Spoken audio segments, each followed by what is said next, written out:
Hello and welcome to Talk Truth. My name is Corey Huntsberger. I've got my dad, Alan Huntsberger, in the studio with me. And Dad, we're going to start off with our foundational verse because we're going to need it for this show. The earth and everything in it, the world and its inhabitants belong to the Lord, for he laid its foundation on the seas and established it on the rivers. Psalm 24, 1 and 2.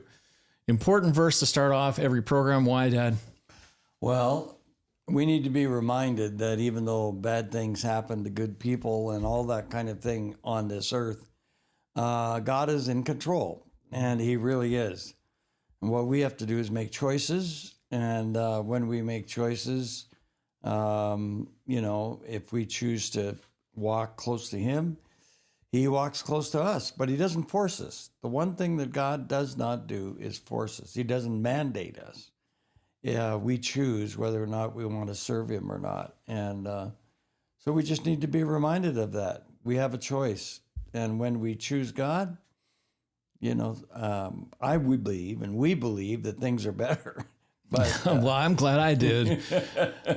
My life's a disaster. I can't imagine what it'd be without God. It'd be even worse, but I'm grateful for that. He's in our life. Let's get on to our guest. We're excited to have her on. Her name is Brianne Dressen, and she's a mom of two from Utah. Thank you so much for being on the show. We really appreciate you being here.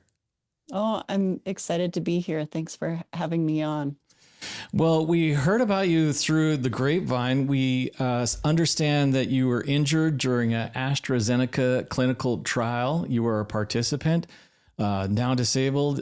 You are a vaccine injury advocate. You're the co-founder of react19.org, and you're speaking out. And I'm so grateful that you're brave to share your story, because so many people we've been finding over the last 3 years or so have been injured by the vax, do know someone who died from receiving the vax, and are afraid to share their story for many reasons. One, we understand it's not very popular to share your story. We understand you get a lot of hate. People don't believe you, but you're speaking up, you're speaking out, and we wanted to hear your story from yourself. So why don't you tell us a little bit about yourself and kind of what happened to you? Yeah, I'm just a everyday mom, right? I have two kids that are in elementary school. I ran a preschool, and life was great when the pandemic hit. We were teaching our kids all about the outdoors. We were fostering that curiosity that young kids have to really get them to be willing to ask questions about the world around them. And my husband's a scientist, so we were really into, this data-driven new technology that was the COVID vaccine. So we were watching the clinical trials as they succeeded through phase 1 and phase 2. And then they reached phase 3, and the data that was out in the media was pretty promising. So I felt like it was my duty to help us all get out of the pandemic. And I enrolled in a clinical trial with AstraZeneca here in the United States. And I got my one and only shot November 4th, 2020. And my reaction started within an hour. And it started with tingling down the same arm as my injection, spread to my other arm, spread to my legs. And before I knew it, it was surging throughout my entire body 24/7. 4 years later, I still have that same sensation in my body all the time. And that's just one of over 20 symptoms that I've been dealing with ever since my injury. And I landed in the ER 4 times. I was hospitalized when my legs stopped working and I was incontinent. And it just turned into this firestorm of, my family no longer being able to depend on me. Now I depend on my family. Instead of our lives revolving around our kids' birthdays and soccer games and parent-teacher conferences, they now revolve around whether or not mom can get out of bed that day, whether or not mom can drive them to school. So it's dramatically changed our lives. were you ever warned about any dangers that would happen if you took the shot? No, the information from phase 1 and phase 2 in the clinical trials was actually pretty promising. There was a couple of people that got a MS in case of transverse myelitis in the UK. But when I went into the clinic, they said that most likely those were because those people were genetically predisposed to getting those conditions anyway. and that they highly, highly doubted that they were connected to the shot. And were you aware of anybody that was refusing to take the shot? Mm-mm. As That far as you knew, this all whole, your friends were yes. taking it and all that stuff? Yeah. Well, and this was in the trials, right? So nobody was getting them at this point. And so it was really part of just trying to amass the numbers so that these products could actually get licensed at this point. But what I didn't realize is that the drug companies, when they're collecting the data for their own drug to get approved, they can be very selective about the safety data that they're collecting. So the clinical trial that I was in, they tracked the data for headache, malaise, nausea, fever. These are very typical vaccine response side effects, right? But they were not tracking, limb weakness, incontinence, dizziness, tinnitus, brain fog, extreme weight loss, persistent headaches, and this progressive neuropathy that I now have, clotting, all of the things that we have seen. They didn't have a way for the patients that were in the trial to track that data. So from the beginning, these studies are designed to collect only the favorable data that they want, right? And that's why it's so convenient that there are several of us that were injured in the clinical trials from Pfizer, Moderna, J&J, and AstraZeneca that all are alleging the exact same thing, that their information is not recorded appropriately by the drug companies. And in these reports of the COVID vaccine clinical trials, our data is not there appropriately. For example, there's Maddie DeGarry, who's an injured 12-year-old. She was in the Pfizer clinical trial. Totally healthy kid, gymnastics, playing basketball and soccer and doing little TikTok dances with her friends. And she goes and gets her shot, and now she's permanently in a wheelchair. She has a feeding tube now. And they have her in the clinical trial report as a functional abdominal pain or a stomach ache. So there's a very big disconnect, obviously, there. So you have a multi-billion-dollar company that is recording a child's injury as a stomach ache, who still 4 years later is confined to a wheelchair. Wow. My goodness. So I have a ton of questions. I'm going to go with the basic. How does one become part of a clinical trial? And the follow-up question to that is, why does one choose to become part of a clinical trial? For me, it was the first clinical trial I had ever participated in, and it was truly just to help my fellow man. It was a benevolent gesture to help get us all out of the pandemic sooner, because at this time, the promise was that these vaccines were going to stop the virus and they were going to essentially get us all back to normal life. And that's what I wanted. I wanted my preschool kids to be able to come back to school without a mask on, because preschoolers, a mask never works. And, it was just a common sense step for me to help society. So it was, it didn't seem like it was a big deal because I had never had any problem with any previous vaccine in my entire life. But this one definitely hit different. Does mainstream media, did they know about your story and did they cover it? So in the spring of 2021, we started crying out for help on social media and mainstream media. We reached out to the New York Times first and foremost. We talked to several reporters over there, including Apurva Mandalevi, Denise Grady, and a couple of others, Emily Anthes and another one. And they all totally believed us. And they told us specifically, we're so sorry this is happening, but we can't make the vaccines look bad. And we heard the same thing from Wall Street Journal. We heard the same thing from NPR, local news outlets. And the people that have been able to get news stories out on COVID vaccine injury, every single reporter will say the exact same thing. They'll report back to us after they can finally get it run and say, that was the hardest story of my career. to get through editing, get through the lawyers, So if you do Google my name, Brianne Dressen, you will find mainstream news out there. And every single line of the copy, every single minute of the video in those news stories has been verified by documentation. Multiple lawyers goes through it on the media side to make sure that it's a real ironclad story. So you go in with good intentions, and thank you for doing that. I think that's heroic for sure. You now realize there's a problem. You're in the trial, so you should be able to throw up some red flags and give them feedback. And I'm guessing you're expecting they're going to, oh yeah, let's make adjustments. Can you take us through a little bit, a kind of like when you realized you were injured and you approached them to let them know about your injuries? What's the response?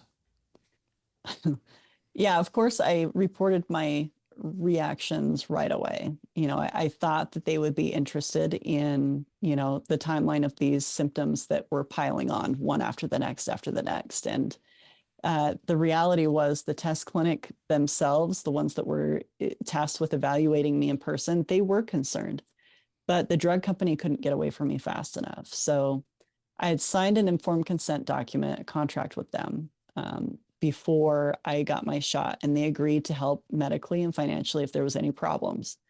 And the reality is they did neither. They literally left me for dead. And it's been 4 years, and it's still the same thing. We actually, unfortunately, have been forced to drag them into court. So you're going through this trial, you're realizing they're dragging their feet, they want to get away from you. Now it's coming out to the public, safe and effective, everyone get it, and don't just get one, get two, get three, get four. What's happening in your world? How are you dealing with it now that obviously your understanding of science is changing, from your own personal experience? Your friends around you, are you now taking it to social? Are you running to everyone you know? And tell me that part of the story. It was really tricky for me at the beginning because I really thought I was an anomaly, but within several months, I found hundreds, right? And then thousands like me. And then, of course, when I ran into Maddie DeGarry, the injured 12-year-old from the clinical trials, and I realized they're marching forward and not uttering anything about any of the issues in the clinical trials. And so we didn't have a choice at that point. We needed to speak out. And it's very challenging because at this point I was still fighting for my life. I was trying to survive every single day. And it was the hardest decision I ever have made, believe it or not, was going public.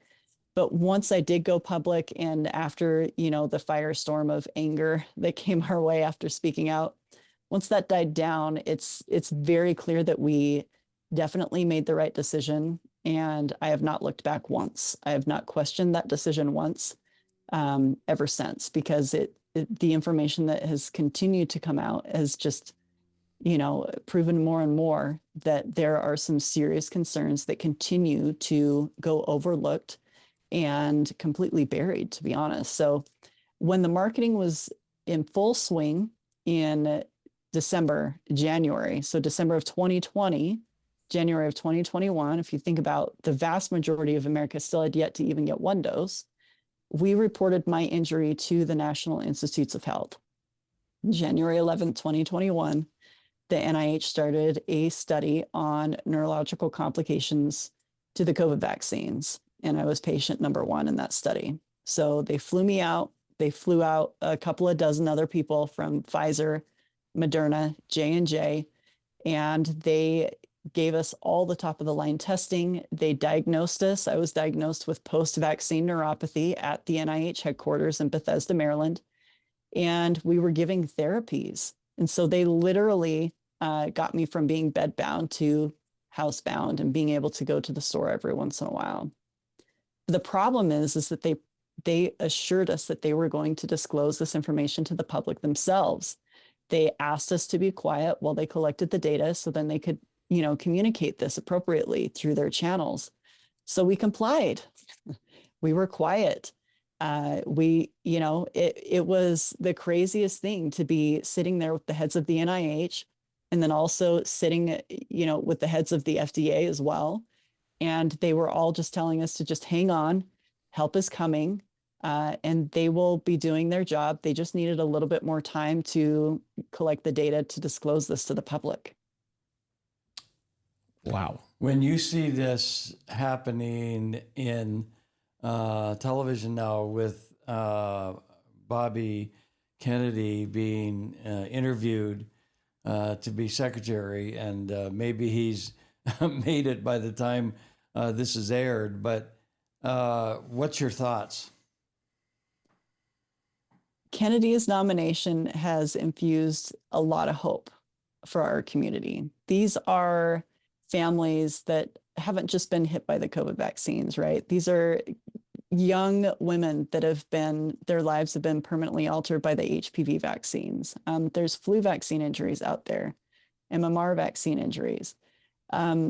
We're all victims of the pharmaceutical companies, right? And there is no liability. The government has come in and absolved the drug companies of all liability with vaccines. And it's been an incredibly isolating, challenging road for a lot of people who literally are in pain every single day, are crying out for help from their friends, their family. They're crying out for help from God. And so in many ways, this has become a huge answer to a lot of people's prayers who have been crying out to the heavens for a long time, years, some families even for 15 going on 20 years now. You got a settlement from AstraZeneca. Let's talk about that. How did you get that settlement? Let's talk about the amount. How did they present it to you? How did that work? Well, I have to chuckle a little bit because it's really insulting, and you'll find out why. But it's a very serious matter. So there's 2 times I heard from the drug company as far as money, right? The first one was in July of 2021, and it was after the first news story ran that I was in, and it talks about the clinical trials. So they called and they said, hey, we're ready to issue you a payment. We're so sorry that you're still struggling. This is really sad. We're going to issue a payment of $590. And at this point, we had refinanced our home. We had to hire a nanny to take care of the kids that my sister was financing. We had borrowed tens of thousands of dollars from family members just to keep a roof over our heads at this point. It wasn't even going towards medical expenses at that point. And so we said, well, we don't agree to that amount. We were hoping there'd be a couple of zeros after that. And they said, well, this is what we're going to offer you. And we said, don't. So we rejected the offer. They wired the money to our account anyway, and we didn't hear from them again. 6 months later, another news story ran, and the reporter called them to ask for a statement. And while they were on the phone with the reporter, or just after, they sent me a hastily written settlement offer of $1,243. And it hit my inbox at the exact same time I was getting an infusion that cost me $3,400 a month. Yeah. So your medical bills are what now to date? If you don't mind us asking. So there's a good example of how rough this is. I have one medication that costs anywhere from $80,000 for 2 doses, upwards of $400,000 per year. And that's just one medication that I'm on. And it's not like it's some optional medication that will help my skin be better or whatever. I mean, this is stuff that I need to dramatically curb the response of my immune system, to get my immune system to stop killing my nerves. So it's not like it's some optional, it's not like it's Tylenol. Yeah. It's something that I need to improve my quality of life and to, literally keep my body able to move for as long as possible. Yeah. I follow you on social, by the way, incredible stuff that you're doing. You said something on social, I think one of your posts, it feels like you're being zapped, like a lightning bolt going through your body. Is that what happens? Yeah. So, okay, you're probably a little bit older like I am. So, back in the day, we used to do silly things like put our tongue on a 9-volt battery. I don't know if either of you have ever done that, but Oh yeah, okay. for sure. Yeah. So it's a name.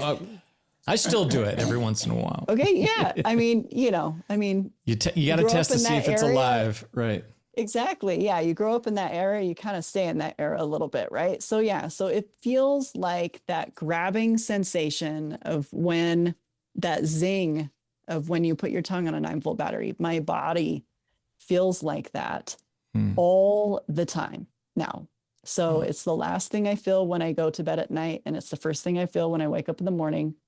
I feel it throughout the day. There is no moment of rest or a break from it unless I take a bunch of meds at night to knock it off so I can actually nod off to sleep. Wow. It's something I wouldn't wish on my worst enemy, to be honest. You've got to live both sides. I mean, Alan and I picked up on this years and years ago when it was just starting out that there's something shady going on. You lived you approached it a different way. And we hear now misinformation, disinformation, so since you've lived in both and since you have been injured, where do you see the misinformation and disinformation coming from? Because the mainstream media says it's the bloggers, the podcasters, it's all their fault. You know what I mean? Where do you see it coming from? It's pretty wild. Literally being in NIH headquarters for a vaccine reaction and watching on the TV these news outlets talking about misinformation spreaders like Bobby Kennedy, who's one of the very few people that actually acknowledges vaccine injuries publicly. So there's definitely, two very different realities going on. There's the reality of what the government knows privately and what they're talking about behind closed doors. And the reason I know that is because I was there and I literally saw it. And that's why the book is so important, because the book, we detail all of those types of conversations that were happening, all the documentation that we have. We know exactly what the government knows, right? And then, of course, there's what they're telling the public, and it's two completely different narratives. But then, of course, the media knows because there's been so many people that have reached out to them directly begging for help after vaccine injury. So it's not like they don't know, but they're all looking at who's going to pay their bills, right? Who's putting bread on their table. And that's who's controlling the words that are coming out of these reporters' mouths and politicians as well. Well, we're quite excited that Bobby Kennedy has been asked by President Trump to be a Secretary of Health.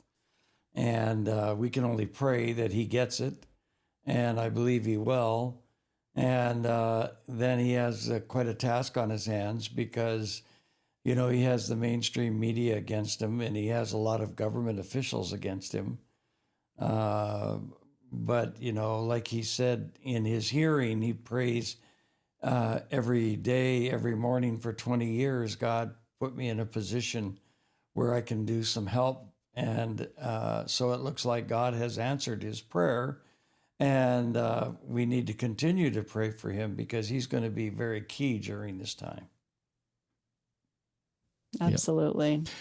Can you tell us, we got 2 minutes left, a little bit about where the book is called Worth a Shot, Secrets of the Clinical Trial Participant Who Inspired a Global Movement. And also let's talk about React 19, that you're the co-founder. What are you doing there? Yeah. So React 19 is the organization, the nonprofit that we started because the government wasn't doing their job, right? They were not disclosing the therapies that the NIH was using to help people that were harmed by vaccines. But we knew what those therapies were. So we started a 501c3 registered nonprofit. We have been working over the last 3 years trying to push for better awareness, better compensation reform, as well as to just get the word out that there are some therapies that can help people. So through this nonprofit, we've been able to raise and distribute over $1 million in medical grants that we give out to people that are in need and are needing helps in paying for their out-of-pocket medical expenses due to COVID vaccine injury. And we also have used this platform to really increase, education through medical networks with doctors. So we're really just pushing to get people the help that they need. We're a volunteer organization, so every single dollar that comes in, we really want to make sure that we maximize and make sure that people understand that what we're doing with their contributions, we're putting it towards a good cause to help those people that need it most. Yeah, and I'm sure there's a ton of people that are finding you and are appreciative of everything you're doing because finally someone believes them, right? That's really what they want, just someone to believe me. Yeah, it's pretty amazing because healing cannot begin until recognition and acknowledgement happens. We've seen it over and over and over. We fought with the FDA on this. Peter Marks at the FDA told me specifically, is like, well, people should be able to get medical help, whether it's a vaccine injury or not. It's like, that's not how this works. You actually have to look at these people in the face and just acknowledge that there is a problem. And then all of a sudden the healing starts not just here and not just in your body, but it starts here as well. And that's really, that's really the foundation of what we do is we start there. Yeah. Well, the book's called Worth a Shot. It's all about your story and it's available on Amazon. Is that correct? Yep. It's on Amazon and 100% of the proceeds go to the vaccine injury nonprofit. So it's, pick up a book and learn quite a few new things and you'll be helping a good cause at the same time. Well, thank you so much for being on the show. We really appreciate you and we'll definitely have you back. We want to follow your story and we're grateful for you. Thank you so much. Thank you. Yeah, we're going to follow up with her. But by the way, this is what this program is about. Yes. We expose the darkness. We expose the lies. We tell the truth. And you know what? Sometimes it's not pretty, but we're going to do it anyway. And we're going to hold a lot of people accountable for the garbage that's going on in the world today. It's absolutely disgusting what they're doing to people. Makes me mad. See, this is my mad face. Anyway, you want to know more about us? You can go to our website, gotalktruth.com. Rumble.com/talktruth is where you go to see all our programs. Those are the ones you can share with your friends and family. Share this one. If you'd like to support this program and keep truth on the air, we are viewer supported. You can go to our website, gotalktruth.com. You can call the 800 number, 1-800-445-3450. And on that line, you can also call for prayer, get a free book, partner with us. If you're in Canada, you can call 1-800-915-0056. All right, Dad, we're out of time. We'll see you guys later. Love you.